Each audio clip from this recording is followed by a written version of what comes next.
لله نحمده ونستعينه ونستغفره ونؤمن به ونتوكل عليه ونعوذ بالله من شرور أنفسنا ومن سيئات أعمالنا من يهده الله فلا مضل له ومن يضلله فلا هادي له ونشهد أن لا إله إلا الله وحده لا شريك له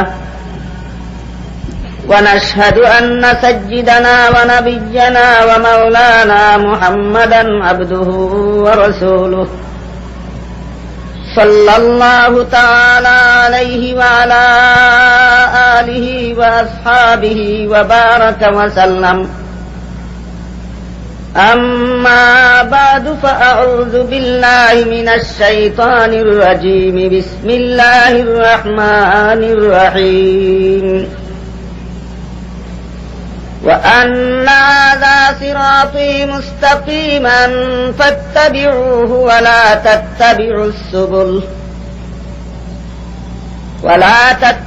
السبل فتفرق بكم عن سبيله ذلكم وصاكم به لعلكم تتقون وقال رسول الله صلى الله عليه وسلم تفرقت بنو إسرائيل على 72 ملة وتتفرق أمتي على 73 ملة كلهم في النار إلا واحدة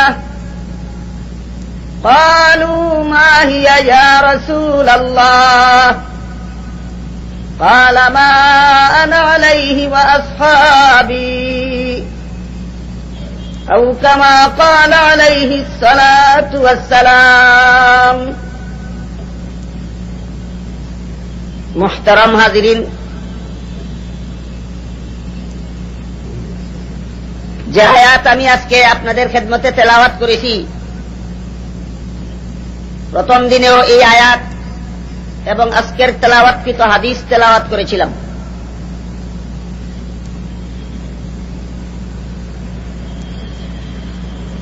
গত 2 দিন তেলাওয়াতকৃত আয়াত এবং হাদিসের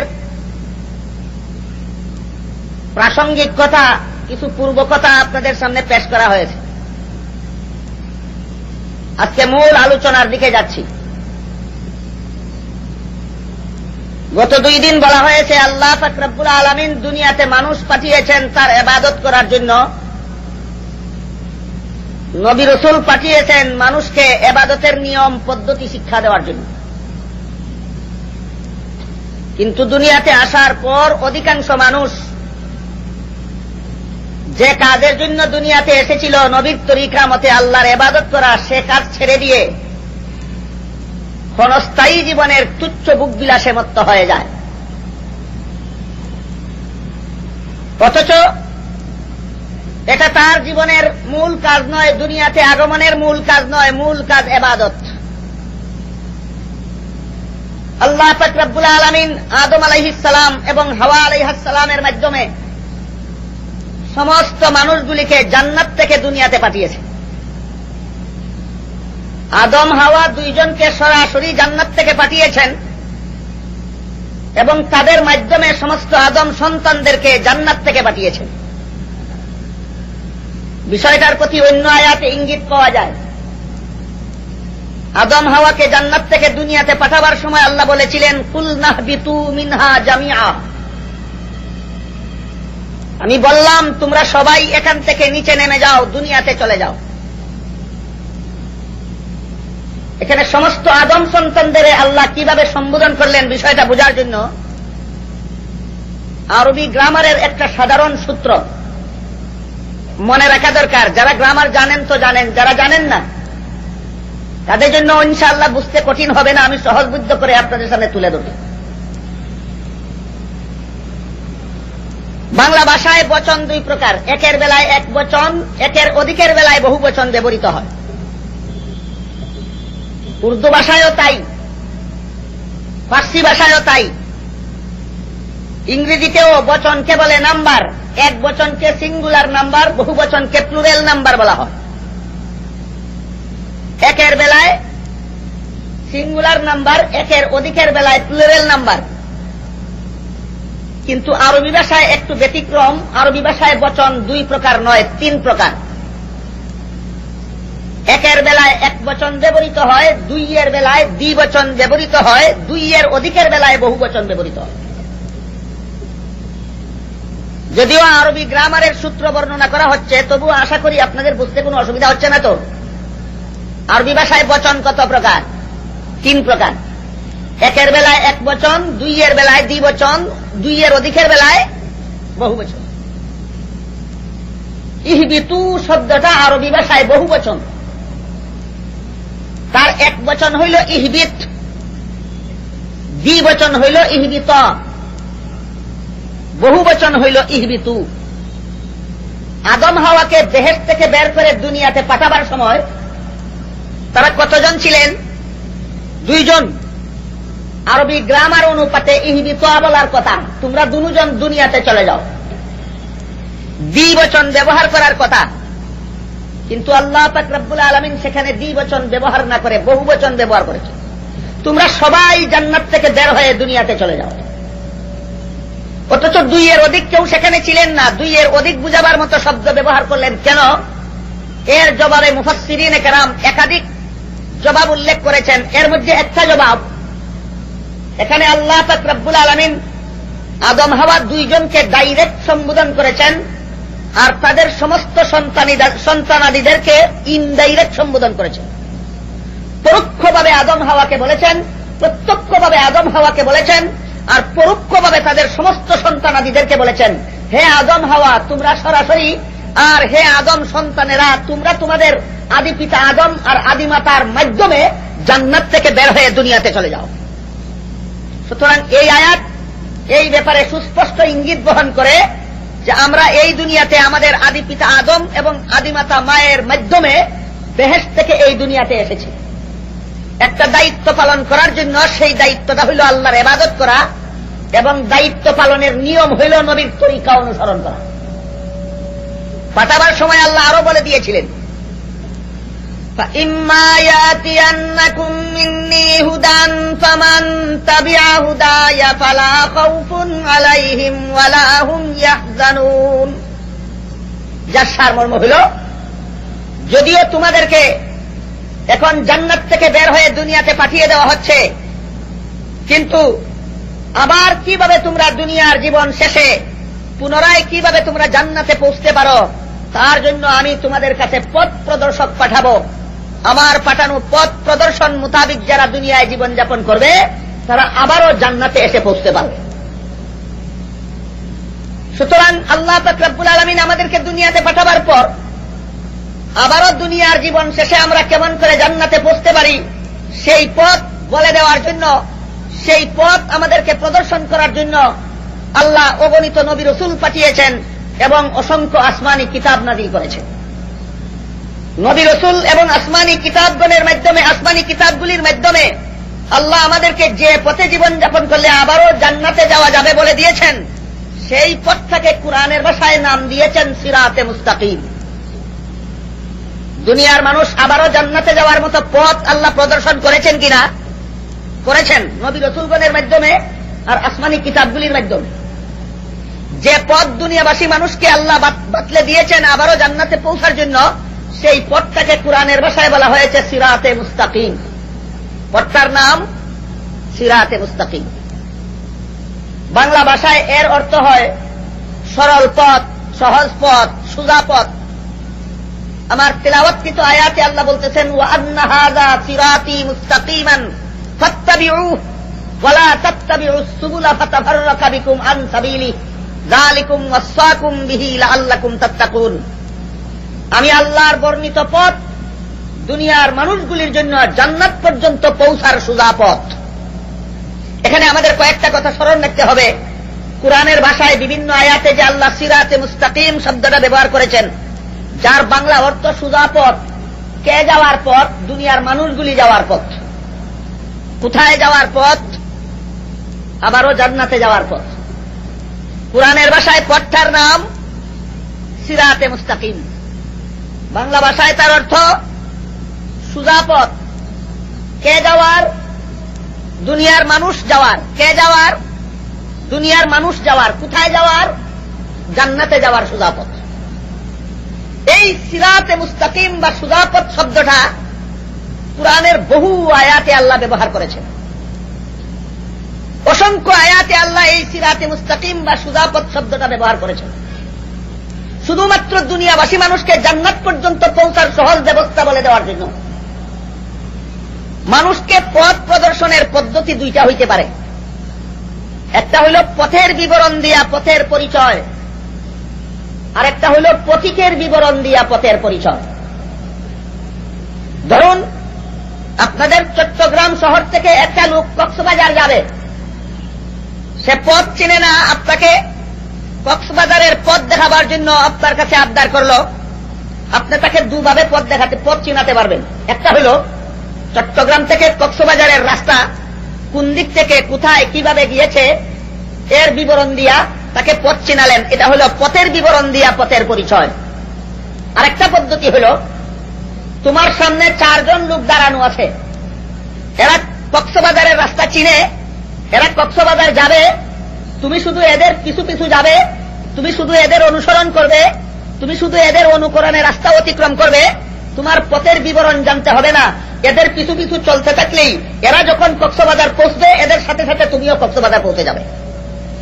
এটা কি পথের বিবরণে পথের পরিচয় না পথিকের বিবরণে পথের পরিচয়? পথিকের বিবরণে পথের পরিচয়।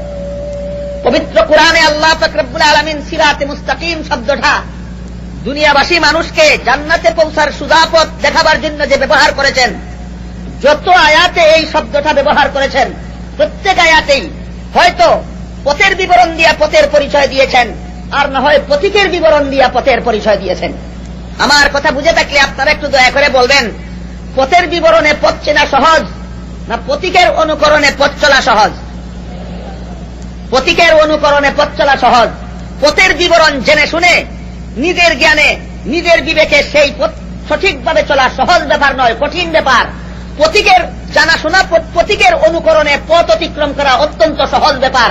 আল্লাহ পাক রব্বুল আলামিন তাই পবিত্র কুরআনের যে আয়াতে সর্বপ্রথম সিরাতে মুস্তাকিম শব্দটা ব্যবহার করেছেন সেখানে পথের বিবরণ নয় পথিকের বিবরণ দিয়া পথের পরিচয় দিয়েছেন।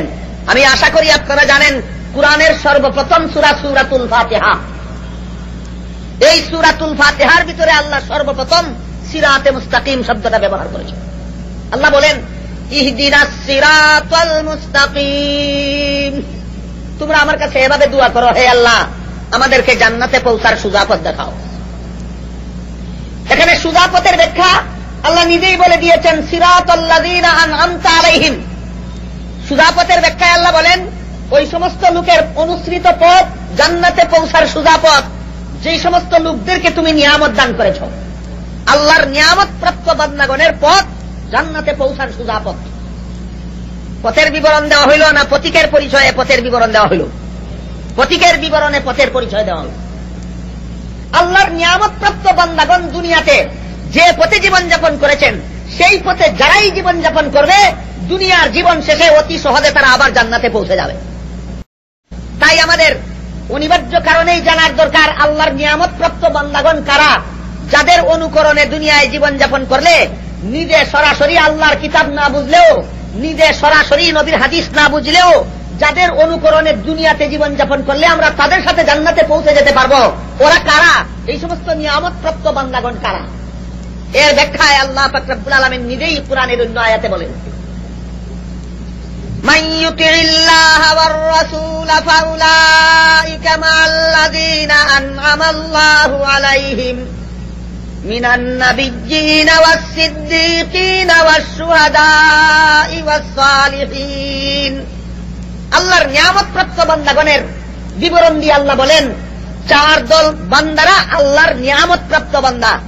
প্রথম দলের নাম নবীগণ, দ্বিতীয় দলের নাম সিদ্দিকগণ, তৃতীয় দলের নাম শহীদগণ, চতুর্থ দলের নাম সালেহগণ।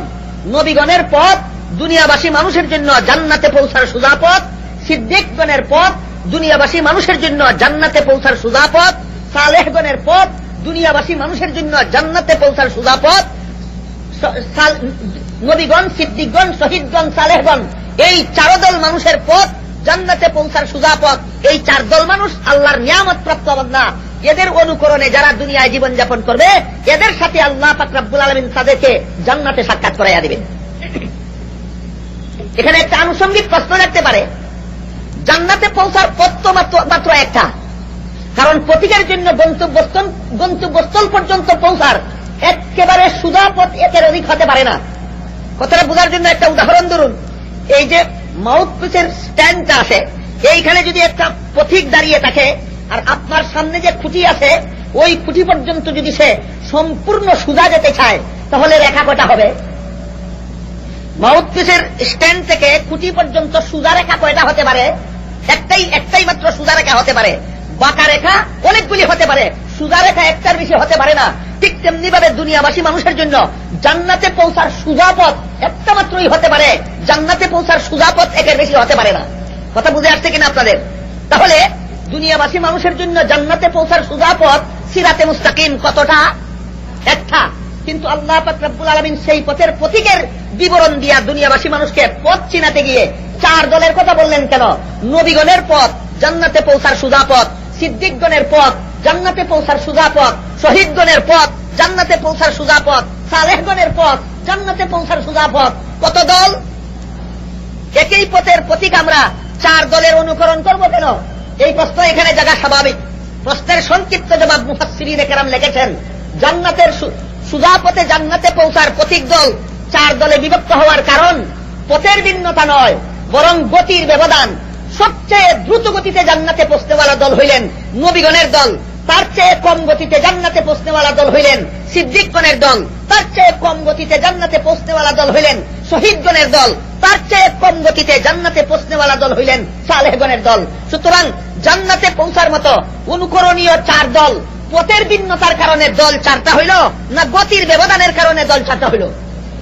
গতির ব্যবধানের কারণে 4 দল হইল, পথের কোনো ব্যবধান নাই। সিদ্দিকগণের যেই পথ জান্নাতে পৌঁছার জন্য, নবীগণের যেই পথ, সিদ্দিকগণের সেই পথ, শহীদগণের সেই পথ, সালেহগণের সেই পথ। জান্নাতে দুনিয়াবাসী মানুষের জন্য জান্নাতে পৌঁছার সোজা পথ একটাই, একটার বেশি কোনো সোজা পথ নাই। তবে 4 দলের অনুকরণ করলে সবাই জান্নাতে পৌঁছতে পারবে। 4 দলের কথা এই জন্য বলা হয়েছে, তাদের গতির মধ্যে কিছুটা ব্যবধান আছে। নবীরা জান্নাতে পৌঁছার গতি সবচেয়ে দ্রুত গতি সম্পন্ন, তার চেয়ে কিছু কম গতি সম্পন্ন হইলেন সিদ্দিকগণ, তার চেয়ে কিছু কম গতি সম্পন্ন হইলেন শহীদগণ, তার চেয়ে কিছু কম গতি সম্পন্ন হইলেন সালেহগণ। সুতরাং দ্রুতগতি সম্পন্নদের অনুসরণ করলেও একই সোজা পথে জান্নাতে পৌঁছা যাবে, সালেহগণের অনুসরণ করলেও একই পথে জান্নাতে পৌঁছা যাবে। সুতরাং এই 4 দলের পথ একটাই, যাদেরই অনুকরণ করা হবে তাদের অনুকরণেই আল্লাহ পাক রব্বুল আলামিন ওয়াদা দিয়েছেন আমাদেরকে তাদের সাথে জান্নাতে সাক্ষাৎ করিয়ে দেবে। আয়াতের শানে নুজুল আরো চমৎকার। একজন সাহাবী হযরত রাসূল করিম সাল্লাল্লাহু আলাইহি ওয়াসাল্লামের খেদমতে আরজ করলেন, ওগো আল্লাহর রাসূল, আপনার দরবারে যতক্ষণ পর্যন্ত বসা থাকি ততক্ষণ পর্যন্ত অন্তর শান্ত থাকে। সংসারের প্রয়োজনে যখন সংসারে বাড়ি ঘরে চলে যাই, সংসারের কাজে চলে যাই, তখন হঠাৎ করে যখন আপনার কথা মনে পড়ে, সংসারের কাজে থাকা অবস্থায় আপনাকে যখন দেখতে পাই না, মন অস্থির হয়ে যায়। সংসারের কাজকর্ম ছেড়ে দিয়ে আপনার পবিত্র দরবারে চলে আসি, আপনার চেহারা মুবারক দেখে অন্তরে সান্ত্বনা লাভ করি। কিন্তু পরকালের জিন্দেগিতে আপনি থাকবেন সর্বোচ্চ বেহেশতে, আমরা থাকবো নিম্ন স্তরের বেহেশতে। তখন যদি আপনার কথা আমাদের স্মরণ হয়, আমরা যে বেহেশতে থাকবো সেখানে তো আপনাকে আমরা পাবো না, আর আপনি যে বেহেশতে থাকবেন সেখানে আমরা যেতে পারবো না। তখন আপনার চেহারা মুবারক দেখবো কেমন করে? বেহেশতে গিয়ে যদি আপনার চেহারা মুবারক দেখার সুযোগ না পাই, মনে সান্ত্বনা লাভ করবো কেমন করে? জবাবে আল্লাহ পাক রব্বুল আলামিন আয়াত নাযিল করে বলেন, দুনিয়াতে যদি আল্লাহর হুকুম নবীর তরিকা মতে জীবন যাপন করো, আল্লাহ পাক রব্বুল আলামিন পরকালে নবী যত উচ্চ স্তরের বেহেশতে থাকুন না কেন, তোমাদেরকে সেখানে আসা যাওয়া, দেখা সাক্ষাৎ, কথাবার্তা করার সুযোগ সুবিধা করে দেবেন। এই মর্মে আল্লাহ পাক রব্বুল আলামিন এই আয়াত নাযিল করেছেন। নবীগণের সাথে জান্নাতে তোমাদেরকে সাক্ষাৎ করে দেওয়া হবে, সাক্ষাৎ করিয়ে দেওয়া হবে। সিদ্দিকগণের সাথে জান্নাতে তোমাদেরকে সাক্ষাৎ করিয়ে দেওয়া হবে। শহীদগণের সাথে জান্নাতে তোমাদেরকে সাক্ষাৎ করিয়ে দেওয়া হবে। সালেহগণের সাথে জান্নাতে তোমাদেরকে সাক্ষাৎ করিয়ে দেওয়া হবে, যদি তোমরা দুনিয়াতে আল্লাহর হুকুম মতে এবং নবীর তরিকা মতে জীবন যাপন করো। বাকি কথা বলার আগে আপনাদের জিজ্ঞাসা করতে চাই, আপনারা যারা বর্তমান দুনিয়াতে এসেছেন, দুনিয়াতে আসার পর নবীর চেহারা মুবারক কোনদিন দেখতে পেরেছেন? মনে চায় দেখা? আল্লাহ ওয়াদা দিয়েছেন দেখা করাইয়া দেব জান্নাতে নিয়ে, এটা আল্লাহর ওয়াদা। নবীর সাথে আপনাদেরকে সাক্ষাৎ করাইয়া দিবেন আল্লাহ। কোথায় নিয়া? জান্নাতে নিয়া। কিন্তু নবীর সাথে জান্নাতে গিয়া সাক্ষাৎ, নবীর সাক্ষাৎ পাইতে হইলে পূর্ব শর্তটা হইল আল্লাহর হুকুম পালন করতে হবে নবীর তরিকা মতে। আল্লাহর হুকুম পালন করতে হবে দুনিয়ায় কোন মতে? নবীর তরিকা মতে, না মন গড়া মতে?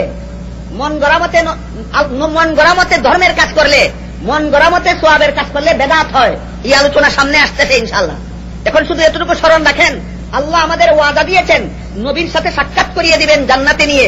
যদি আমরা দুনিয়াতে আল্লাহর হুকুম পালন করি, নবীর তরিকা মতে যদি জীবন যাপন করি, তাহলে জান্নাত, দুনিয়াতে এসে যারা নবীকে পাই নাই, জান্নাতে গিয়ে ইনশাআল্লাহ নবীকে পাবো যদি নবীর তরিকা অনুসরণ করে দুনিয়াতে জীবন যাপন করি। নবীর তরিকা অনুসরণ করা ছাড়া দুনিয়াতে যেমন নবীকে পাওয়া যায় নাই, পরে খালেও নবীকে পাওয়া যাবে না। নবীর সাক্ষাৎ দুনিয়াতেও ঘটে নাই, আখেরাতেও নবীর সাক্ষাৎ ঘটবে না। যাদের জীবন যাপনে নবীর তরিকা অনুষ্ঠিত নয়, তাদের নবীর সাক্ষাৎ পরকালেও ঘটবে না। নবীর সাক্ষাৎ ওই সমস্ত উম্মতের ঘটবে পরকালে যারা নবীর তরিকা মতে দুনিয়ায় জীবন যাপন করবে। এই আয়াতে আল্লাহ পাক রব্বুল আলামিন 4 দল নিয়ামত প্রাপ্ত বান্দাগণের পরিচয় করে দিয়েছেন। নবীগণের দল আল্লাহর নিয়ামত প্রাপ্ত দল, সিদ্দিকগণের দল আল্লাহর নিয়ামত প্রাপ্ত দল, শহীদগণের দল আল্লাহর নিয়ামত প্রাপ্ত দল, সালেহগণের দল আল্লাহর নিয়ামত প্রাপ্ত দল। তোমরা যদি তারা যে পথে জীবন যাপন করেছেন সেই পথে যদি তোমরা জীবন যাপন করো, আল্লাহ পাক রব্বুল আলামিন তাদের সাথে তোমাদেরকে জান্নাতে নিয়ে সাক্ষাৎ করিয়ে দেবেন। সুতরাং তাদের পথ জান্নাতে পৌঁছার সুজা পথ। এই সুজা পথ শব্দটা কুরআনে সিরাতে মুস্তাকিম শব্দের দ্বারা আল্লাহ ব্যবহার করেছেন। আর এই সিরাতে মুস্তাকিমের যে বাংলা অর্থ সুজা পথ, এর মানে হইল দুনিয়াবাসী মানুষগুলির জন্য জান্নাতে পৌঁছার সুজা পথ। এই মর্মে আল্লাহ কুরআনে সিরাতে মুস্তাকিম শব্দ ব্যবহার করেছেন এবং পথের পরিচয় দুভাবে দিয়েছেন। একটা পথের বিবরণ দিয়া পথের পরিচয়, আর একটা প্রতীকের বিবরণ দিয়া পথের পরিচয়। সর্বপ্রথম সূরাতুল ফাতিহার মধ্যে আল্লাহ সিরাতে মুস্তাকিম শব্দটা যখন ব্যবহার করেছেন, সেখানে পথের বিবরণ দিয়া পথের পরিচয় দিয়েছেন না প্রতীকের বিবরণ দিয়া পথের পরিচয় দিয়েছেন? প্রতীকের বিবরণ দিয়া পথের পরিচয় দিয়েছেন। এইভাবে পথ চিনাটা সর্বস্তরের লোকের জন্য সহজ। আর পথের বিবরণের মাধ্যমে জান্নাতের পথ চিনে চলা যে সর্বস্তরের লোকের জন্য সহজ নয়, একমাত্র উলামায়ে কেরামের জন্য সহজ, একমাত্র মুহাদ্দিসিন মুফাসসিরিন তাদের জন্য আল্লাহর কুরআনের বিবরণ জানিয়া বুঝিয়া শুনিয়া সেই পথে অনুসরণ করিয়া চলা শুধুমাত্র হক্কানি উলামায়ে কেরাম, শুধুমাত্র বিজ্ঞ আলেমগণ, শুধুমাত্র পারদর্শী আলেমগণের পক্ষে কুরআনের বিবরণ থেকে জান্নাতের পথের পরিচয় লাভ করা শুধুমাত্র আলেমগণের পক্ষে সম্ভব, জনসাধারণের পক্ষে সম্ভব নয়। জনসাধারণের পক্ষে সরাসরি কুরআন থেকে জান্নাতের পথ চিনা সম্ভব নয়। জনসাধারণকে জান্নাতে পৌঁছতে হইলে নবীগণ যে পথে জীবন যাপন করেছেন সেই পথেই জীবন যাপন করতে হবে, সিদ্দিকগণ যেই পথে জীবন যাপন করেছেন সেই পথেই জীবন যাপন করতে হবে, শহীদগণ যেই পথে জীবন যাপন করেছেন সেই পথেই জীবন যাপন করতে হবে। হক্কানি উলামায়ে কেরাম যেই পথ অনুসরণ করে চলছেন তাদের পিছু পিছুই চলতে হবে জনসাধারণকে জান্নাতে পৌঁছতে হইলে। এই জন্য আল্লাহ পাক রব্বুল আলামিন কুরআনের সর্বপ্রথম যে আয়াতে সিরাতে মুস্তাকিম শব্দ ব্যবহার করেছেন, সেখানে পথের বিবরণ দিয়ে পথের পরিচয় না দিয়ে প্রতীকের বিবরণ দিয়ে পথের পরিচয় দিয়েছেন। কিন্তু দুনিয়াতে আসার পরে দুনিয়ার মানুষগুলি দুনিয়ার ক্ষণস্থায়ী জীবনের তুচ্ছ বুক বিলাসে মত্ত হয়ে এই সুজা পথ হারাইয়া ফেলে। জান্নাতে পৌঁছার সুজা পথ হারাইয়া ফেলে কোন জিনিসের কারণে? দুনিয়ার তুচ্ছ বুক বিলাসের লোভ লালসার কারণে। দুনিয়ার ক্ষণস্থায়ী জীবনের তুচ্ছ বুক বিলাসের লোভ লালসার কারণে দুনিয়াবাসী অধিকাংশ মানুষ জান্নাতে পৌঁছার সুজা পথ হারাইয়া ফেলে। দুনিয়ার তুচ্ছ বুক বিলাসে যারা মত্ত, যারা জান্নাতের পথ হারাইয়া ফেলছে, তারা কেন জান্নাতের পথের প্রতীকগণের সাথে কেন শত্রুতামি করে, কিভাবে শত্রুতামি করে, তার বিবরণ আমি গত 2 দিন আপনাদের সামনে পেশ করেছি। 2 কারণে তারা জান্নাতের পথের প্রতীকদের বিরুদ্ধে শত্রুতামি করে। একটা কারণ হইল একদল মানুষ জান্নাতের পথে চলার কারণে, যদিও তাদের সংখ্যা অনেক কম, কিন্তু এরা ভালো পথে চলার কারণে ওরা যে খারাপ পথে চলে, এদের পথটা যে খারাপ এটা পরিচিত হইয়া যায়, যে খারাপ বলে চিহ্নিত হইয়া যায়। এই কারণে এরা জান্নাতের পথের প্রতীকগণের শত্রু হইয়া যায়। 2 নম্বর কারণ, জান্নাতের পথে যারা চলেন এরা শুধু নিজেরাই চলেন না, যারা পরকালের আশা ভরসা বিসর্জন দিয়া দুনিয়ার তুচ্ছ বুক বিলাসের লালসায় জাহান্নামের পথে চলে, এদেরকে ওই ভুল পথ ছেড়ে দিয়ে জান্নাতের সুজা পথে আসার জন্য তারা আহ্বান জানান। এই কারণেও দুনিয়াদারেরা এই পরকালমুখী মানুষদের শত্রুতামি করে। শত্রুতামি করার বিভিন্ন পথ, বিভিন্ন পদ্ধতি গত 2 দিন আমি আপনাদের সাথে পেশ করেছি। এইভাবে শত্রুতামি করতে গিয়া কিছু মানুষ দেশে পৌঁছার সুজা পথ ইসলাম ধর্ম গ্রহণই করতে পারে না, আর কিছু মানুষ ইসলামের সুজা পথ উত্তরাধিকার সূত্রে পূর্বপুরুষদের মাধ্যমে ইসলাম ধর্ম পেয়েছিল, অর্থাৎ মুসলমান মা বাবার ঘরে জন্মগ্রহণ করেছিল। কিন্তু জন্মগ্রহণ করার পরে দেখে দুনিয়ার বুকবিলাস ঠিক রাখতে হইলে জান্নাতের পথে চলা সম্ভব নয়, জান্নাতের পথে চলতে হইলে দুনিয়ার বুকবিলাস ঠিক রাখা সম্ভব নয়। তখন তারা নাস্তিক হইয়া যায়, মুরতাদ হইয়া যায়, বেঈমান হইয়া যায়, কাফের হইয়া যায়। মুসলমানের ঘরে জন্মগ্রহণ করিয়াও জান্নাতের সুজা পথ ছাড়িয়া দিয়া নাস্তিক মুরতাদ হইয়া বেঈমান কাফের হইয়া যায়। এর নজির বাংলাদেশে আছে কিনা নাই? একদল আজীবন কাফের থাকে, ইসলামের সুজা পথে আসতে পারে না, দুনিয়ার তুচ্ছ বুক বিলাসের লালসায়। আরেক দল মুসলমানের ঘরে জন্মগ্রহণ করা সত্ত্বেও দুনিয়ার তুচ্ছ বুক বিলাসের লালসায় এরা ইসলামের পথে থাকতে পারে না, জান্নাতে পৌঁছার সুজা পথে থাকতে পারে না। ইসলাম ধর্ম ত্যাগ করে তারা মুরতাদ হইয়া যায়, নাস্তিক বেঈমান হইয়া যায়। যে সমস্ত লোকেরা আগে মুসলমান ছিল, পরে ইসলাম ধর্ম ত্যাগ করে, এদেরকে কুরআনের পরিভাষায় মুরতাদ বলা হয়। হাদিস শরীফে রাসূল করিম সাল্লাল্লাহু আলাইহি ওয়াসাল্লাম বলেছেন, মুরতাদের শাস্তি প্রাণদণ্ড, মুরতাদের শাস্তি প্রাণদণ্ড। যারা আগে মুসলমান ছিল, পরে মুরতাদ হইয়া গেছে, নাস্তিক হইয়া গেছে, বেঈমান হইয়া গেছে, এদের শাস্তি প্রাণদণ্ড। আল্লাহ রাসূল বলেন, মান বাদদালা দীনাহু ফাকতুলুহু, যে ব্যক্তি তার দ্বীনে ইসলাম বর্জন করলো তাকে তোমরা হত্যা করো। সুতরাং সরাসরি হাদিস শরীফে আল্লাহ রাসূল মুরতাদদের শাস্তি হত্যা, মুরতাদদের শাস্তি প্রাণদণ্ড বলে দিয়েছেন। এই সমস্ত বেঈমান কাফির আর নাস্তিক মুরতাদেরা দুনিয়ার অবাধ বুক বিলাসের লালসায় পড়িয়া কত অগণিত দলে বিভক্ত হয়েছে, তার কোন সীমা সংখ্যা নাই। কিন্তু কিছু মানুষ নাস্তিক না হইয়াও, মুরতাদ না হইয়াও, বেঈমান কাফির না হইয়াও, মুসলমান থাকিয়াও বেহেশতেও যাইতে চায়, আবার দুনিয়ার অবাধ বুক বিলাসও করতে চায়। এমন কিছু মুসলমানও হইয়া গেছে। কিছু মুসলমান এমন আছে যারা পরকালের আশা ভরসা ছাড়ে নাই, আহমদ শরীফের মতো জান্নাতের আশা ভরসা বিসর্জন দেয় নাই। ডক্টর আহমদ শরীফ তো জান্নাতের আশা ভরসা বিসর্জন দিয়েছিল, নাকি বলেন আপনারা? ডক্টর আহমদ শরীফ মুসলমানের ঘরে জন্মগ্রহণ করেছিল, কিন্তু ইসলাম ধর্ম ত্যাগ করেছে, ইসলাম ধর্ম বর্জন করেছে, জান্নাতের আশা ভরসা বিসর্জন দিয়েছে।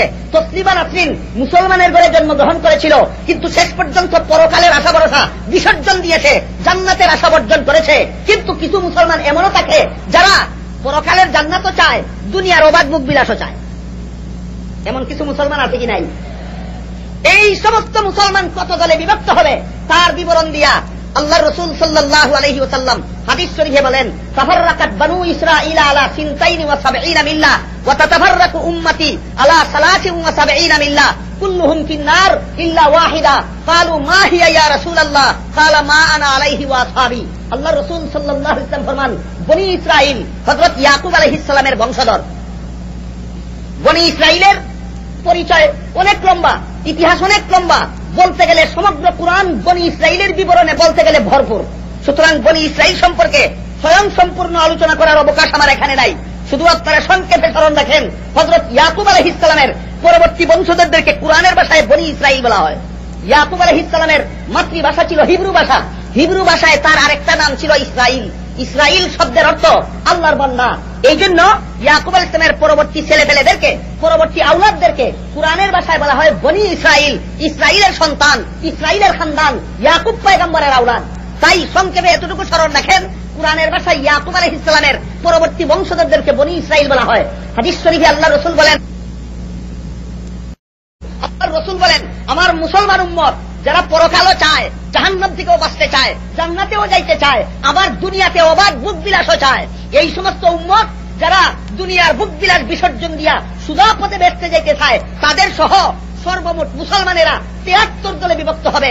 হাদিসের সংক্ষিপ্ত অর্থ হইল, বনি ইসরাঈল 72 দলে বিভক্ত হয়েছিল, আর মুসলমান 73 দলে বিভক্ত হবে। বনি ইসরাঈল কত দলে বিভক্ত হয়েছিল? মুসলমান হবে কত দলে বিভক্ত? এই কথাটা বলা মাত্রই অনেকের মনে প্রশ্ন জাগে, সব মুসলমানের কুরআন এক নাকি চট্টগ্রামের মুসলমানের ভিন্ন কুরআন? সব মুসলমানের আল্লাহ এক, সব মুসলমানের কালেমা এক, সব মুসলমানের কিবলা এক, সব মুসলমানের নবী এক, সব মুসলমানের শরীয়ত এক, তাহলে দল 73টা হবে কেন? প্রশ্ন জাগে কিনা জাগে না? প্রশ্ন জাগে কিনা জাগে না? সব মুসলমানের কুরআন এক, কালেমা এক, কিবলা এক, আল্লাহ এক, রাসূল এক, শরীয়ত এক, সবকিছু এক, তাহলে দল এতটা কেন? এই প্রশ্নের জবাব দেওয়ার আগে আমি আপনাদের জিজ্ঞাসা করি, আপনাদের জানা মতে আমাদের দেশে যত মুসলমান আছে সবাই নামাজি না কিছু বেনামাজি? বেনামাজিও আছে। নামাজি বেশি না বেনামাজি বেশি? বেনামাজি বেশি। নমাজি একদল মুসলমান, বেনামাজি আরেকদল মুসলমান। নমাজি মুসলমানের যেই কালেমা, বেনামাজি মুসলমানের সেই কালেমা না ভিন্ন কালেমা? নমাজি মুসলমানের যেই কোরআন, বেনামাজি মুসলমানের সেই কোরআন না ভিন্ন কোরআন? নমাজি মুসলমানের যেই নবী, বেনামাজি মুসলমানের সেই নবী না ভিন্ন নবী? এখানে তোমরা দুই দল হইলা কেন আগে বলো, তারপরে আমি বলবো রসুল ৭৩ দল হবে কেন? কেন বললেন? একমাত্র কারণ হাদিস শরীফে হযরত রাসূল করিম সাল্লাল্লাহু আলাইহি ওয়াসাল্লাম যে হাদিসে বলেছেন আমার উম্মত মুসলমানেরা ৭৩ দলে বিভক্ত হবে, সেই হাদিসে আল্লাহ রসুল কারণ সহ, উদাহরণ সহ, বিশ্লেষণ দিয়ে বলেছেন আমার উম্মত মুসলমানেরা ৭৩ দলে বিভক্ত হওয়ার কারণ কি। কারণটা বোঝার জন্য আল্লাহ রসুল যে উদাহরণ দিয়েছেন হাদিস শরীফে, সেই উদাহরণটা বোঝার দরকার। আল্লাহ রসুল হাদিস শরীফে একটা রোগের উদাহরণ দিয়ে বলেছেন। রোগটাকে আরবি ভাষায় বলা হয় কালাব। রোগটাকে আরবি ভাষায় বলা হয় কালাব, বাংলাতে রোগটার নাম জলাতঙ্ক। মূলত এই রোগটা কুকুরের হয়, এই রোগটা মূলত কুকুরের হয়, জলাতঙ্ক রোগ। এই রোগে যেই কুকুর আক্রান্ত হয় সেই কুকুর পাগল হইয়া যায়, পাগল পারা হইয়া মানুষকে কামড়াইতে থাকে। ওই জলাতঙ্ক রোগে আক্রান্ত তেমনি ভাবে আমার মুসলমান উম্মতের ৭৩ দলের মধ্যে ৭২ দল মুসলমান উম্মতের রক্তের কণায় কণায়, রোগে রেশায়, অবাধ দুনিয়ার অবাধ ভোগ বিলাস এবং লোভ লালসা তাদের রক্তের কণায় কণায় মিশে যাবে। দুনিয়ার অবাধ ভোগ বিলাসের লালসায় পড়িয়া একদিকে পরকালের বেহেশতের আশাও করবে, অপরদিকে দুনিয়াতে অবাধ ভোগ বিলাসেও মত্ত হয়ে যাবে। বুঝে আসছে কিনা? একই কোরআনে বিশ্বাসী হইয়া এত দল কেন? ওই দুনিয়ার লোভে পড়িয়া এত দল, দুনিয়ার অবাধ ভোগ বিলাসের লোভে পড়িয়া, দুনিয়ার অবাধ ভোগ বিলাসের লালসায় পড়িয়া মুসলমানেরা আল্লাহর রসুল বলেন ৭৩ দলে বিভক্ত হবে। তোর মধ্যে আল্লাহর রসুল বলেন ৭২ দল মুসলমান হবে জাহান্নামী, একটা মাত্র মুসলমান রাসূল করিম সাল্লাল্লাহু আলাইহি ওয়াসাল্লাম মুসলমান উম্মতের মধ্যে ৭২ দল হবে জাহান্নামী, একটা মাত্র মুসলমানের দল হবে। তাহলে কাফের জাহান্নামী আর ৭২ দল মুসলমান জাহান্নামী, কোন ব্যবধান আছে কি নাই? অবশ্যই আছে। এক হাদিসে আল্লাহ রাসূল বলেন মান কানা ফি কলবিহি মিসকাল হাববাতিন মিন খারদালিন মিন ঈমান দাখালাল জান্নাহ আও কামা ক্বালা আলাইহিস সালাতু ওয়াস সালাম। যার অন্তরে সরিষার বিন্দু পরিমাণ ঈমানও থাকবে সে চিরকালের জন্য জাহান্নামে যাবে না, কোন না কোনদিন বেহেশতে যাবে। সুতরাং ৭২ দল মুসলমান যে জাহান্নামী হবে এদের অন্তরে ঈমানের লেশমাত্র বাকি আছে, সেই জন্য তো মুসলমান। তাহলে এরা জাহান্নামী হবে, বেদিন কাফির জাহান্নামী হবে চিরকালের জন্য। আর ৭২ দল মুসলমানকে যে আল্লাহ রাসূল হাদিস শরীফে জাহান্নামী বলেছেন, এরা বেদিন কাফিরের মতো চিরস্থায়ী জাহান্নামী নয়, এরা হবে দীর্ঘমেয়াদী জাহান্নামী। বেদিন কাফির হবে চিরস্থায়ী জাহান্নামী, আর ৭২ দল মুসলমান হবে, ৭২ দল মুসলমান হবে ক্ষণস্থায়ী না দীর্ঘমেয়াদী? ক্ষণস্থায়ী কোন জাহান্নামী নেই। অল্প দিনের জন্য কেউ জাহান্নামে যাবে না, এটা ভালো রকম স্মরণ রাখেন আপনারা। ২-৪ দিনের জন্য কেউ জাহান্নামে যাবে না, ২-৪ সপ্তাহের জন্য কেউ জাহান্নামে যাবে না, ২-৪ মাসের জন্য কেউ জাহান্নামে যাবে না। কারণ অন্য হাদিসে উল্লেখ আছে হাসরের মাঠে বিভিন্ন রকমের সুপারিশ হবে, সুপারিশ। এর মধ্যে সর্বমোট ৬ প্রকার সুপারিশ হবে হাসরের মাঠে, সর্বমোট ৬ প্রকার সুপারিশ হবে হাসরের মাঠে। প্রথম প্রকার সুপারিশ হইল হাসরের মাঠের বিচার শুরু করার সুপারিশ। এটা একমাত্র আমাদের নবী মুহাম্মদুর রাসূলুল্লাহ সাল্লাল্লাহু আলাইহি ওয়াসাল্লাম ছাড়া আর কেউ করতে পারবে না। একমাত্র আমাদের নবী মুহাম্মদুর রাসূলুল্লাহ এর সুপারিশে হাসরের মাঠে সমস্ত মানুষের বিচার কার্য শুরু হবে। যে প্রথম নম্বরের সুপারিশ। ২ নম্বরের সুপারিশ হবে একদল মানুষকে বেহেশতে যে মর্যাদা পেয়েছে তার চেয়ে বড় মর্যাদা দেওয়ার জন্য। ৩ নম্বর সুপারিশ হবে হাসরের মাঠে একদল মানুষকে বিনা হিসাবে বেচতে দেওয়ার জন্য। ৪র্থ নম্বর সুপারিশ হবে হাসরের মাঠে একদল মানুষকে সহজ হিসাব দিয়া বেহেশতে দেওয়ার জন্য। ৫ম নম্বর সুপারিশ হবে হাসরের মাঠে একদল মানুষকে অল্প দিনের জন্য জাহান্নামী সাব্যস্ত হয়েছে, অল্প দিনের জন্য জাহান্নামে দিয়া কলঙ্কিত না করিয়া মাফ করিয়া দেওয়ার জন্য ৫ নম্বর সুপারিশ হবে হাসরের মাঠে। ৬ নম্বর সুপারিশ হবে দীর্ঘমেয়াদী জাহান্নামীরা জাহান্নামের শাস্তির মেয়াদ পূর্ণ হওয়ার অল্প দিন বাকি থাকতেই তাদেরকে নাজাত দেওয়ার জন্য সুপারিশ। এই সর্বমোট ৬ প্রকার সুপারিশ হবে হাসরের মাঠে। তোর মধ্যে ৫ম প্রকার সুপারিশের দ্বারা এই কথা পরিষ্কার হইয়া গেল যে পরকালের বিচারে অল্প দিনের জন্য কেউ জাহান্নামে যাবে না, অল্প দিনের জন্য কেউ জাহান্নামে যাবে না। কোন মানুষ যদি হাসরের বিচারে সাব্যস্ত হয় অল্প দিনের জন্য সে জাহান্নামের শাস্তির যোগ্য, একে নবীগণ, ওলিগণ, আলেমগণ, কামিল পীর, হক্কানি উলামায়ে কেরাম, বুজুর্গানে দ্বীনের সুপারিশে একে অল্প দিনের জন্য জাহান্নামে না দিয়া মাফ করিয়া বেহেশতে দিয়া দেওয়া হবে। সুতরাং ৫ম প্রকারের সুপারিশের বিবরণের দ্বারা এই কথা পরিষ্কার হইয়া গেল অল্প দিনের জন্য কেউ পরকালে জাহান্নামে যাবে না। যারা যাবে দীর্ঘমেয়াদের জন্য যাবে, আর না হয় চিরকালের জন্য যাবে। বেদিন কাফিরেরা জাহান্নামে যাবে চিরকালের জন্য, 72 দল মুসলমান জাহান্নামে যাবে কতদিনের জন্য? 72 দল মুসলমান জাহান্নামে যাবে কতদিনের জন্য? দীর্ঘমেয়াদের জন্য, অল্প দিনের জন্যও নয় আর চিরকালের জন্যও নয়। 72 দল মুসলমান হাসরের বিচারে জাহান্নামে যাবে দীর্ঘমেয়াদের জন্য। এখানে আবার কিছু লোকে মনে করবে, ঠিক আছে আমরা নামাজ না পড়লেও মুসলমান আছি তো, আমরা রোজা না রাখলেও মুসলমান আছি তো, আমরা সুদের কারবার ঘুষের কারবার করলেও, চুরি ডাকাতি সন্ত্রাস হাইজ্যাক ইত্যাদি করলেও আমরা মুসলমান আছি তো, আমরা দীর্ঘমেয়াদের জন্য জাহান্নামে গেলেও কোনো না কোনোদিন আল্লাহ পাক রব্বুল আলামিন আমাদেরকে নাজাত দিয়ে বেহেশতে দিয়ে দিবেন। ঠিক আছে, আল্লাহ যখন বেহেশতে দিবেন তখন যাব, এর আগ পর্যন্ত জাহান্নামে থাকবো। এরকমও অনেকে মনকে সান্ত্বনা দেয়। বিশেষ করে পাপীরা নিজেদের মনকে এইভাবেই সান্ত্বনা দেয়, বেনামাজিরা নিজেদের মনকে এইভাবেই সান্ত্বনা দেয়, চুরেরা নিজেদের মনকে এইভাবেই সান্ত্বনা দেয়, সুদকুর ঘুষকুর মদখুরেরা, খুনি হাইজাকার ছিনতাইকারী জিনাকার বদমাশেরা এইভাবেই মনকে সান্ত্বনা দেয়। ঠিক আছে, কোনো না কোনোদিন আল্লাহ জাহান্নাম থেকে নাজাত দিবেন তো, তখন আমার জান্নাতে গেলেই সারে। এইভাবে যে সমস্ত পাপিষ্ঠরা নিজেদের মনকে সান্ত্বনা দাও, তাদেরকে আমি জিজ্ঞাসা করি, একটা মোমবাতি জ্বালাও, মোমবাতি জ্বালাইয়া তোমার হাতের আঙ্গুলটা মোমবাতির আগুনে রাখো, দীর্ঘমেয়াদী নয়, 5 মিনিট। আছে কি আপনাদের মধ্যে এমন কোন বাহাদুর একটা মোমবাতির আগুনের মধ্যে নিজের আঙ্গুলটাকে 5 মিনিট দিয়ে রাখবে? টু শব্দ করবে না, উয়া করবে না, চিৎকার দিবে না, নড়াচড়া করবে না, নীরব নিস্তব্ধ হইয়া নিজের হাতের আঙ্গুলটা মোমবাতির আগুনের মধ্যে 5 মিনিট দিয়ে রাখবে? এমন বাহাদুর আছে আপনাদের কাছে কেউ? নাই। তাহলে যে দুনিয়ার সামান্য আগুনের মধ্যে, যে দুনিয়ার মোমবাতির আগুনের মধ্যে আঙ্গুলটা 5 মিনিট দিয়ে রাখার মতো দুঃসাহস তোমার নাই? বেনামাজি হইয়া, বেরোজাদার হইয়া, জাকাত বন্ধ করিয়া, হজ বন্ধ করিয়া, চুর হইয়া, ডাকাত হইয়া, বদমাশ হইয়া, সন্ত্রাসী হইয়া, ছিনতাইকারী হইয়া, জিনাকার হইয়া তুমি লক্ষ লক্ষ কোটি কোটি বছর পর্যন্ত সমস্ত শরীর জাহান্নামের আগুনে ডুবাইয়া রাখার জন্য কোন দুঃসাহসে তৈরি হইলা? আমার কথা বুঝে থাকলে আপনারা বলুন, কোন মুসলমান সেকেন্ডের জন্য জাহান্নামে যাওয়ার সাহস করতে পারে? সুতরাং আপনারা কি লক্ষ লক্ষ কোটি কোটি বছর পর্যন্ত জাহান্নামের আগুনের সাজা ভোগ করার পরে নাজাত পাইতে চান, না আগুনে স্পর্শ করার আগে বেহেশতে যাইতে চান? জাহান্নামের আগুন ছুঁইবার আগে যদি বেহেশতে যাইতে চান, তাহলে মুসলমান আসিতে বললেই হবে না, নামাজি হইতে হবে। মুসলমান আসিতে বললেই হবে না, রোজাদার হইতে হবে। মুসলমান আসিতে বললেই হবে না, সব রকমের গুনাহ তওবা করিয়া ছাড়িয়া দিতে হবে, যদি জাহান্নামের আগুনে ছুঁইবার আগে যদি বেহেশতে যেতে হয়। কিছু আনুষঙ্গিক কথা বললাম, এখন মূল আলোচনায় যাই। হাদিস শরীফে রাসূল করিম সাল্লাল্লাহু আলাইহি ওয়াসাল্লাম ফরমান, আমার উম্মত মুসলমানেরা 73 দলে বিভক্ত হবে, তোর মধ্যে 72 দল মুসলমান হবে জাহান্নামী। কতদিনের জন্য? দীর্ঘমেয়াদের জন্য। আপনারা কেউ রাজি আছেন? কেউ রাজি আছেন? তাহলে 72 দলের অন্তর্ভুক্ত হইতে কেউ রাজি নাই। এরপরে আল্লাহ রসুল বলেন, একটা মাত্র মুসলমানের দল হবে বেহেশতি। আল্লাহ রসুল কারণ দর্শাইয়া বলেন, 72 দল মুসলমান জাহান্নামী হবে কোন কারণে? ওই রক্তের কোনায় কোনায়, রোগে রেশায়, দুনিয়ার অবাধ ভোগ বিলাসের লালসা তাদের রক্তের কোনায় কোনায় মিশে যাবে। দুনিয়ার ভোগ বিলাসের লোভ লালসায় পড়িয়া তারা ধর্মের নাম ব্যবহার করবে, দুনিয়ার স্বার্থ আদায়ের জন্য ধর্মের কাজ করবে, কিন্তু দুনিয়াতে অবাধ ভোগ বিলাসে মত্ত থাকবে। এই কারণে 72 দল পরকালে দীর্ঘমেয়াদী জাহান্নামী হবে। একদল মাত্র মুসলমান, এরা ধর্মের নামও ব্যবহার করবে না, দুনিয়ার কোন স্বার্থের কারণে ধর্মের কোন কাজও করবে না, দুনিয়ার কোন স্বার্থের কারণে, বরং আল্লাহর কোরআনে বর্ণিত সিরাতে মুস্তাকিমের মাধ্যমে সোজা পথে বেহেশতে যাওয়ার জন্য ধর্ম ব্যবহার করবে, সোজা পথে বেহেশতে যাওয়ার আশায় ধর্ম পালন করবে। এক কথায় 72 দল মুসলমানও ইসলাম ধর্মকে ব্যবহার করবে, একদল মুসলমানও ইসলাম ধর্ম পালন করবে।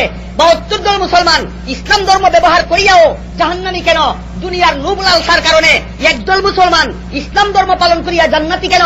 এরা দুনিয়ার লোভ লালসার কারণে ধর্ম ব্যবহার করে না, এরা সিরাতে মুস্তাকিমের মাধ্যমে সোজা পথে বেহেশতে যাওয়ার জন্য ধর্মকে পালন করে। এখন প্রশ্ন জাগে, 72 দল মুসলমানের অন্তর দুনিয়ার লোভ লালসা আছে, একদল মুসলমানের অন্তর বেহেশতের আশা আছে, এই জন্য 72 দল জাহান্নামী হবে, একদল জান্নাতি হবে। কিন্তু আমরা চিনব কেমন করে কার অন্তরে দুনিয়ার লালসা আর কার অন্তরে জান্নাতের আশা? কোন লোকটা ইসলামের নাম ব্যবহার করতেছে বেহেশতের আশায়, আর কোন লোকটা ইসলামের নাম ব্যবহার করতেছে দুনিয়ার লালসায়? কোন লোকটা ইসলামের কাজ করতেছে বেহেশতের আশায়, আর কোন লোকটা ইসলামের কাজ করতেছে দুনিয়ার স্বার্থ চরিতার্থ করার হীন উদ্দেশ্য নিয়ে? বুঝার দরকার আছে কি নাই? এই জন্য রাসূল করিম সাল্লাল্লাহু আলাইহি ওয়াসাল্লামের দরবারে উপস্থিত সাহাবায়ে কেরাম জিজ্ঞাসা করলেন, ওগো আল্লাহর রাসূল, যে 72 দল জাহান্নামী হবে দুনিয়ার লালসার কারণে, এদের লালসাও থাকে অন্তরে। আর যে একদল মুসলমান বেহেশতি হবে, বেহেশতের আশা অন্তরে নিয়ে ধর্ম পালন করার কারণে এদের বেহেশতে যাওয়ার আশাও অন্তরে থাকে, দুনিয়ার লালসাও থাকে অন্তরে, বেহেশতের আশাও থাকে অন্তরে। সুতরাং কোন কোন মুসলমান দুনিয়ার লালসায় ধর্ম ব্যবহার করে আর কোন কোন মুসলমান বেহেশতে যাওয়ার আশায় ধর্ম পালন করে আমরা চিনব কেমন করে? কালু মান হিয়া ইয়া রাসূলুল্লাহ ওয়া ফি রিওয়ায়াতিন কালু মা হিয়া ইয়া রাসূলুল্লাহ। ওগো আল্লাহর রাসূল, ওই বেহেশতি দলটাকে জাহান্নামী 72 দল মুসলমান থেকে আলাদা করে চিনবার উপায় কি? ইয়া রাসূলুল্লাহ, ওগো আল্লাহর রাসূল। প্রশ্ন বুঝলেন কিনা? 72 দল মুসলমান ইসলাম ধর্মকে ব্যবহার করে, কিন্তু দুনিয়ার স্বার্থ চরিতার্থ করার লালসায় একদল মুসলমান ইসলাম ধর্ম পালন করে সুজা পথে বেহেশতে যাওয়ার আশায়। কার অন্তরে দুনিয়ার লালসা, কার অন্তরে বেহেশতের আশা, চিনব কেমন করে? এই প্রশ্নটা আপনাদের পক্ষ থেকে স্বয়ং সাহাবায়ে কেরাম সরাসরি মুহাম্মদুর রাসূলুল্লাহর দরবারে পেশ করলেন। ইয়া রাসূলুল্লাহ, এই দলটাকে ওদের থেকে আলাদা করে চিনব কেমন করে? এখানে আরো একটা আনুষঙ্গিক প্রশ্ন আছে, সেটা হলো এই হাদিস এই ব্যাপারে জ্বলন্ত প্রমাণ যে সাহাবায়ে কেরাম রাসূল করিম সাল্লাল্লাহু আলাইহি ওয়াসাল্লামকে ইয়া রাসূলুল্লাহ বলেছিলেন। কালু মা হিয়া ইয়া রাসূলুল্লাহ ওয়া ফি রিওয়ায়াতিন কালু মান হিয়া ইয়া রাসূলুল্লাহ। হাদিসের কিতাব খুলে দেখুন, ইয়া রাসূলুল্লাহ কথাটা হাদিসের কিতাবে উল্লেখ আছে। সাহাবায়ে কেরাম রাসূলকে বলেছেন ইয়া রাসূলুল্লাহ, ওগো আল্লাহর রাসূল। এই হাদিস এই কথার প্রমাণ কিনা যে সাহাবাগণ রাসূলকে ইয়া রাসূলুল্লাহ বলেছেন? বিভিন্ন হাদিসে এই কথা আছে কিনা? নাই, আছে। এই জন্য এখানে আরেকটা আনুষঙ্গিক প্রশ্নের জবাব না দিয়া সামনের কথা আলোচনা করা যায় না যে সাহাবায়ে কেরাম যদি সরাসরি নবীকে ইয়া রাসূলুল্লাহ বলে সম্বোধন করতে পারেন, তাহলে আমরা ১৫০০ বছরের পরের যুগের নিরীহ উম্মতেরা আমরা নবীকে ইয়া রাসূলুল্লাহ বলতে পারবো না কেন? সাহাবায়ে কেরাম যদি সরাসরি নবীকে ইয়া রাসূলুল্লাহ বললেন, আমরা নবীকে ইয়া রাসূলুল্লাহ বললে আপত্তিটা কোথায়? প্রশ্ন বুঝলেন কিনা? জবাব বুঝার আগে একটা কথা বুঝুন, সাহাবায়ে কেরাম মুহাম্মদুর রাসূলুল্লাহ সাল্লাল্লাহু আলাইহি ওয়াসাল্লামকে ইয়া রাসূলুল্লাহ বলে সম্বোধন করতেন রাসূলকে নিজেদের দরবারে হাজির মনে করিয়া, না নিজেরা রাসূলের দরবারে হাজিরা দিয়া? ভালো রকম বুঝুন, সাহাবায়ে কেরাম নবীকে ইয়া রাসূলুল্লাহ বলে ডাক দিতেন নবীকে নিজেদের দরবারে হাজিরা দিয়েছেন মনে করিয়া, না নিজেরা নবীর দরবারে হাজিরা দিয়া? আপনাদের সমাজে যারা ইয়া রাসূলুল্লাহ বলে চিৎকার মারে, এরা নিজেরা নবীর দরবারে হাজিরা দিয়ে ইয়া রাসূলুল্লাহ বলে, না নবী তাদের দরবারে হাজিরা দিয়েছেন বলে? তাহলে সাহাবায়ে কেরামের ইয়া রাসূলুল্লাহ আর এদের ইয়া রাসূলুল্লাহ কোনো পার্থক্য আছে কি? সামান্যতম পার্থক্য না আকাশ পাতাল? বিষয়টা বোঝার জন্য আমি একটা উদাহরণ আপনাদের সামনে পেশ করি। আল্লামা জালালউদ্দিন রুমি রাহমাতুল্লাহি আলাইহি মুসনাদ শরীফে লেখেন, গুফতে মনসুরে আনাল হক গাছতে হাস, গুফতে ফেরাউনে আনা রব গাছতে পাস, ই আনারা রহমাতুল্লাহ বরওয়াফা ওয়া আনারা লানাতুল্লাহ দরকাফা, ই আনা গুফতাল খুদি আজাদ সুদ ওয়া আনা গুফত বা খুদি বরবাদ সুদ। মনসুর হাল্লাজ আনাল হক বলেছিলেন আমি খুদা, বলে তিনি আল্লাহর ওলি হয়ে গেলেন। ফেরাউন আনা রব বলেছিল আমি খুদা, বলে পৃথিবীর কুখ্যাত কাফির হয়ে গেল। মনসুর হাল্লাজ বলে আমি খুদা, ফেরাউন বলে আমি খুদা। বলুন তো দুজনের মধ্যে আমি আছে কিনা? তাহলে ফেরাউনের আমি আর মনসুর হাল্লাজের আমিতে ব্যবধান কোথায়? মনসুর হাল্লাজ আমি কইয়া ওলি হইল কেন, আর ফেরাউন আমি কইয়া কাফির হইল কেন? দুই আমিতে কোনো ব্যবধান আছে কি নাই? জালালউদ্দিন রুমি রাহমাতুল্লাহ আলাইহি বলেন, মনসুর হাল্লাজের আমি খুদা শব্দের উপর 1000বার আল্লাহর রহমত নাযিল হোক, ফেরাউনের আমি খুদা শব্দের উপর 1000বার আল্লাহর লানত নাযিল হোক। বেশ কম কি? আপনারা কি মনে করেন ফেরাউনের আমি খুদা আর মনসুর হাল্লাজের আমি খুদাতে কোনো বেশ কম নাই? কি বেশ কম বোঝার জন্য আমি আরেকটা ঘটনা বলি। একবার মনসুর হাল্লাজ একটা চিঠি লেখলো তার এক বন্ধুর কাছে। চিঠির হেডিং লেখলো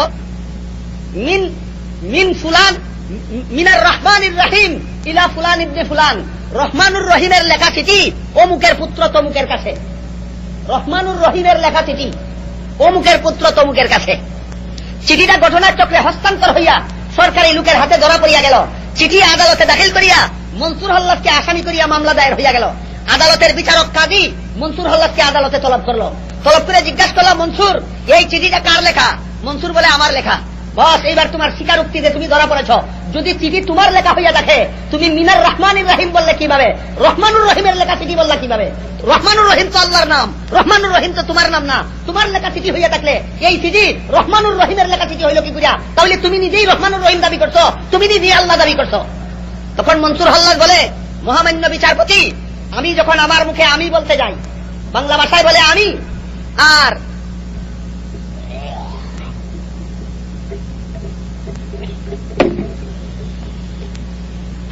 ভাষায় বলে আনা, আরবি ভাষায় বলে আনা, তার বাংলা ভাষা হইল আমি। আমি বাংলা ভাষায় আপনাদের বোঝাবার চেষ্টা করছি।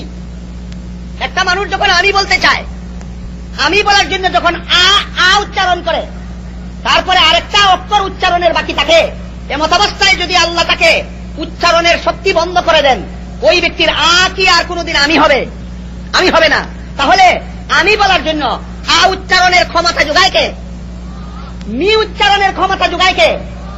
মনসুর আল্লাহ বিচারপতিকে বলতেছে, আমার তো আমি বলবো দূরের কথা, আ উচ্চারণেরও ক্ষমতা নাই, মি উচ্চারণের ক্ষমতা নাই।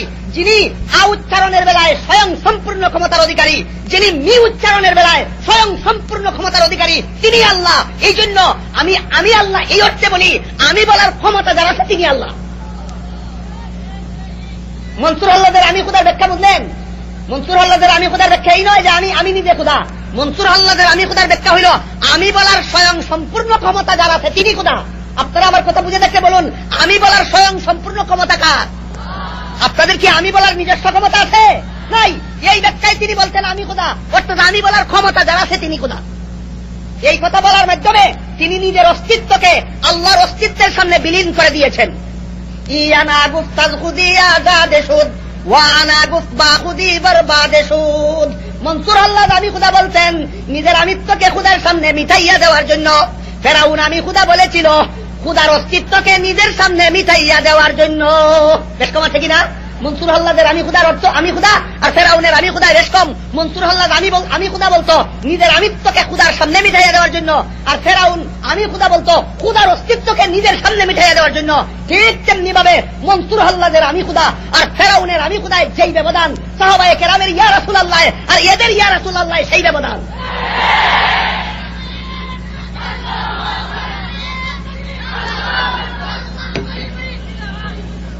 জালালউদ্দিন রুমি রহমতুল্লাহ এই জন্য বলেন, ইয়ানারা রহমতুল্লাহ বরওয়াফা ওয়া আনারা লানাতুল্লাহ দরকাফা, ইয়ানা গুফতাল খুদি আজাদে সুদ ওয়া আনা গুফবা খুদি বরবাদে সুদ। মনসুর আল্লাহদের আমি খুদা শব্দের উপর আল্লাহর হাজারবার রহমত, ফেরাউনের আমি খুদা শব্দের উপর আল্লাহর হাজারবার লানত। ফেরাউন আমি খুদা বলিয়া আমিত্বকে খুদার সামনে মিটাইয়া দিল, মনসুর আল্লাহ আমি খুদা বলিয়া নিজের আমিত্বকে খুদার সামনে মিটাইয়া দিল। ফেরাউন আমি খুদা বলিয়া খুদার খুদাইকে নিজের আমিত্বের কাছে মিটাইয়া দিল। এই জন্য মনসুর আল্লাহদের আমি খুদা শব্দের উপর হাজারবার রহমত, ফেরাউনের আমি খুদা শব্দের উপর হাজারবার লানত। সাহাবায়ে কেরাম নিজেরা নবীর দরবারে হাজিরা দিয়া ইয়া রাসূলুল্লাহ বলতেন, এরা নবীকে নিজের দরবারে হাজিরা দেওয়াইয়া ইয়া রাসূলুল্লাহ বলে।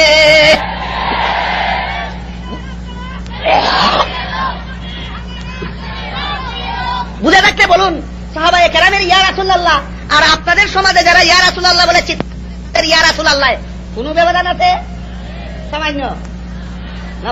মনসুর আল্লাহদের ফেরাউনের মতো সাহাবায়ে কেরাম ইয়া রাসূলুল্লাহ বলতেন মনসুর আল্লাহদের আমি খুদার মতো, এরা ইয়া রাসূলুল্লাহ বলে ফেরাউনের আমি খুদা বলার মতো। এবার মূল কথায় যাই। হাদিস শরীফে হযরত রাসূল করিম সাল্লাল্লাহু আলাইহি ওয়াসাল্লাম যখন বললেন আমার উম্মত মুসলমানের ৭৩ দলের মধ্যে ৭২ দল মুসলমান জাহান্নামী হবে, একদল মুসলমান জান্নাতি হবে, সাহাবায়ে কেরাম জিজ্ঞাসা করেন ইয়া রাসূলুল্লাহ, ইয়া রাসূলুল্লাহ বুঝলেন? এইবার হাদিস শরীফে ইয়া রাসূলুল্লাহ আছে কি নাই? সাহাবায়ে কেরাম রাসূলকে ইয়া রাসূলুল্লাহ বলেছিলেন কিনা? সেই ইয়া রাসূলুল্লাহ আর বর্তমান সমাজের প্রচলিত ইয়া রাসূলুল্লাহ একাকার না আকাশ পাতাল ব্যবধান? এবার মূল আলোচনায় যাই। সাহাবায়ে কেরাম বলেন ইয়া রাসূলুল্লাহ ৭২ দল মুসলমান দুনিয়ার লালসা অন্তরে থাকার কারণে জাহান্নামী হবে, একদল মুসলমান সোজা পথে বেহেশতে যাওয়ার আশায় বেহেশতি হবে। দুনিয়ার লোভ লালসাও অন্তরে থাকে আর বেহেশতের আশাও অন্তরে থাকে। সুতরাং কার অন্তরে দুনিয়ার লালসা নিয়ে ধর্ম পালন করে আর কে বেহেশতের আশা অন্তরে নিয়ে ধর্ম পালন করে, আমরা পার্থক্য করে চিনব কেমন করে?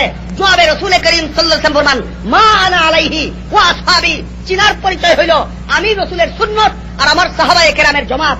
এই দুইটা জিনিসকে আদর্শ মাপকাঠি পালন করিয়া, আদর্শ মাপকাঠি রূপে অনুসরণ করিয়া যারা ধর্ম পালন করে প্রমাণ হয়ে যাবে তারা দুনিয়ার লোভ লালসা চরিতার্থ করার জন্য ধর্ম পালন করে না, সিরাতে মুস্তাকিমের পথে বেহেশতে যাওয়ার জন্য ধর্ম পালন করে।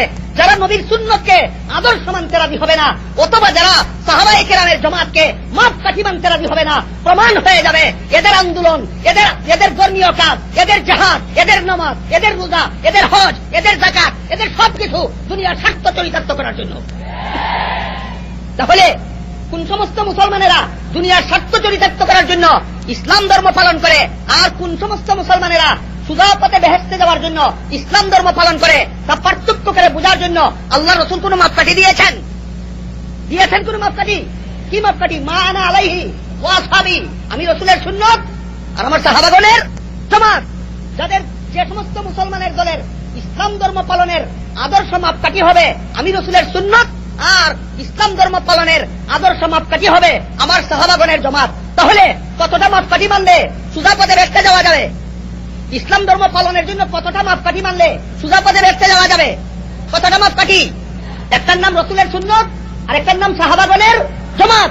এই জন্য দলটার নাম আহলে সুন্নাত ওয়াল জামাত। এই জন্য দলটার নাম কি? আহলে সুন্নাত ওয়াল জামাত। আহলে সুন্নাত অর্থ নবীর সুন্নাত ওয়ালা। আহলে সুন্নাত অর্থ সে নিজেই সুন্নাত না তার আদর্শ নবীর সুন্নাত? আহলে সুন্নাত অর্থ কি? আমি আহলে সুন্নাত, এর মানে আমি নিজেই সুন্নাত না আমার আদর্শ নবীর সুন্নাত? ওয়াল জামাত অর্থ কি? সে নিজেই জামাত না তার আদর্শ সাহাবাগণের জামাত? সুতরাং যাদের ধর্ম পালনের দুইটা আদর্শ মাপকাঠি হবে, একটা মাপকাঠির নাম নবীর সুন্নাত, এই জন্য নাম হবে তার আহলে সুন্নাত, আর একটা আদর্শ মাপকাঠি হবে তার সাহাবাগণের জামাত, এই জন্য নাম হবে তার ওয়াল জামাত। এই হইল আহলে সুন্নাত ওয়াল জামাতের সংক্ষিপ্ত পরিচয়।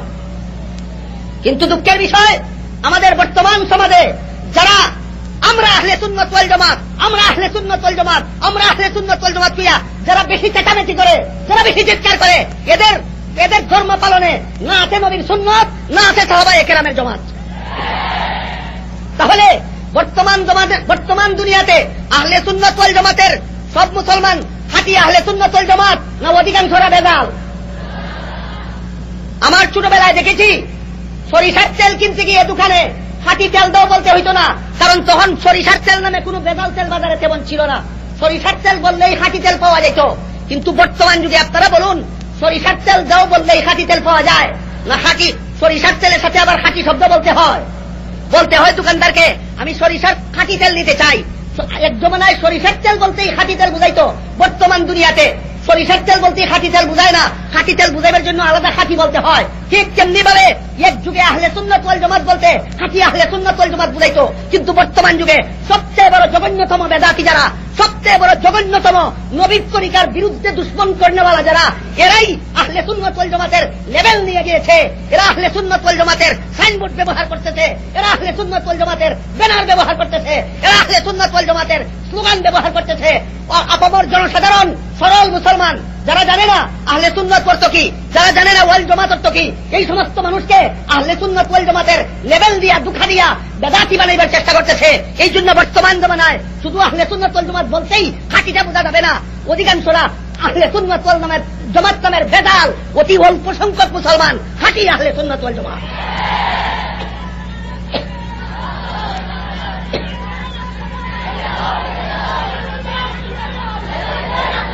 এখন আমাদের বুঝার দরকার, আমাদের সমাজে কিছু মুসলমান আছে খাঁটি আহলে সুন্নাত ওয়াল জামাত, আর কিছু মুসলমান আছে আহলে সুন্নাত ওয়াল জামাতের নামে বেদাল। আছে কি নাই? আপনাদের বুঝার দরকার আহলে সুন্নাত ওয়াল জামাত নামের বেদাল কারা আর খাঁটি আহলে সুন্নাত ওয়াল জামাত কারা। এই হাদিসের দ্বারা পরিষ্কার হয়ে যাবে। হাদিস শরীফে রাসূল করিম সাল্লাল্লাহু আলাইহি ওয়াসাল্লাম কি বলেছেন? বেহেশতি মুসলমানের দলের ধর্ম পালনের কোন আদর্শ আছে? কি বলেন? হাদিস বুঝে থাকলে বলুন। একটা মাত্র মুসলমানের দল যারা বেহেশতি হবে, এদের ধর্ম পালনের কোন আদর্শ মাপকাঠি আছে? কতটা? একটা মাপকাঠির নাম সুন্নতে রাসূল, একটা মাপকাঠির নাম সুন্নতে রাসূল, আর একটা মাপকাঠির নাম জামাতে সাহাবা। সুতরাং সুন্নতে রাসূলকে অনুসরণ করবে না যারা ধর্ম পালনের বেলায়, এদের ধর্ম পালন বেদাত বেদাত বেদাত। যারা ধর্ম পালনের বেলায় নবীর সুন্নতের অনুসরণ করবে না, এদের ধর্ম পালন বেদাত। কাজে কর্মে বেদাতি, কাজে কর্মে বেদাতি, নাম দামে সুন্নতি। কাজে কর্মে কি? নাম দামে কি? বুঝবেন কেমন করে? এদের ধর্ম পালনের বেলায় নবীর সুন্নতকে আদর্শ মাপকাঠি মানে না, মন গড়া মতে যা মনে চায় তাই করে। এরা মন গড়া মতে কি কি করে তার হিসাব দিয়া সারা রাত্রে নয়, সারা মাসে নয়, সারা বছরে শেষ করা যাবে না। গতকাল এই সবার সম্মানিত সভাপতি সাহেব দামাত বারাকাতুহুম সামান্য কিছু আওয়াজ দিয়েছেন আপনাদেরকে, যারা এই সমস্ত বেদাল করে মন গড়া ভাবে ধর্ম পালন করে। এর মধ্যে আমি আজকে আপনাদের সামনে একটা মাত্র উদাহরণ পেশ করব। মুহাম্মাদুর রাসূলুল্লাহ সাল্লাল্লাহু আলাইহি ওয়াসাল্লাম মক্কা শরীফ থেকে হিজরত করে মদিনা শরীফ গেলেন। গিয়া দেখলেন মদিনার আনসার মুসলমানেরা বছরে 2টা দিন আমোদ প্রমোদ করে। কতদিন? 2টা দিন। রাসূল জিজ্ঞেস করেন, তোমরা এই 2 দিন আমোদ প্রমোদ করো কেন, আনন্দ উৎসব করো কেন? তারা বলল, হুজুর, আমরা আপনাকে পাওয়ার আগে, আমরা মুসলমান হওয়ার আগের থেকেই বছরে 2টা দিন ধার্য করে রাখছি। এই 2টা দিন আমরা ঈদ করব, উৎসব করব, আমোদ প্রমোদ করব। রাসূল করিম সাল্লাল্লাহু আলাইহি ওয়াসাল্লাম ফরমান, না, এটা হয় না, তোমাদের মন গড়া কোনো ঈদ হইতে পারে না। ঈদ যদি ধর্মের ব্যাপার হইয়া থাকে, ইসলাম ধর্ম তোমাদের জন্য বছরে 2টা ঈদের ব্যবস্থা দিয়েছে। একটা ঈদের নাম ঈদুল ফিতর, একটা ঈদের নাম ঈদুল ফিতর, আর একটা ঈদের নাম ঈদে মিলাদুন নবী। রাসূল করিম সাল্লাল্লাহু আলাইহি ওয়াসাল্লাম হাদিস শরীফে মুসলমান উম্মতের জন্য বছরে কতটা ঈদ বলেছেন? কতটা ঈদ? একটা ঈদের নাম ঈদুল ফিতর, আর একটা ঈদের নাম ঈদে মিলাদুন নবী না ঈদুল আযহা। আল্লাহর রাসূল বলেন, আমার উম্মতের জন্য আমি আল্লাহর পক্ষ থেকে 2টা ঈদের ব্যবস্থা দিলাম। একটা হইল ঈদুল ফিতর, যেটা রমজান মাসের রোজা উপলক্ষে হবে, আর একটা ঈদের নাম হইল ঈদুল আযহা, যেটা হজ এবং কুরবানি উপলক্ষে হবে। মুসলমানের বছরে ঈদ কতটা? কে বলেছেন? কোথায় বলেছেন? এখন যদি কেউ বছরে 2টা ঈদ পালন না করিয়া 3 নম্বর আর একটা ঈদের সংযোজন করে, 12ই রবিউল আউয়াল, ঈদে মিলাদুন নবী, এই ঈদ নবীর সুন্নতের দ্বারা প্রমাণিত না এদের মন গড়া ভাবে প্রচলিত? এই ঈদটা সংসারের নামে পালন করে না ধর্মের নামে পালন করে? মাপকাঠিটা কি? নবীর সুন্নত না মন গড়া? মন গড়া ধর্ম পালন করলে আহলে সুন্নত হয় না, নবীর সুন্নতের মাপকাঠি মতে ধর্ম পালন করলে আহলে সুন্নত হয়। সুতরাং ঈদে মিলাদুন নবী পালন করেনেওয়ালারা আহলে সুন্নত নয়, বেদাতি। ঈদে মিলাদুন নবী পালন করেনেওয়ালারা আহলে সুন্নত নয়, বেদাতি।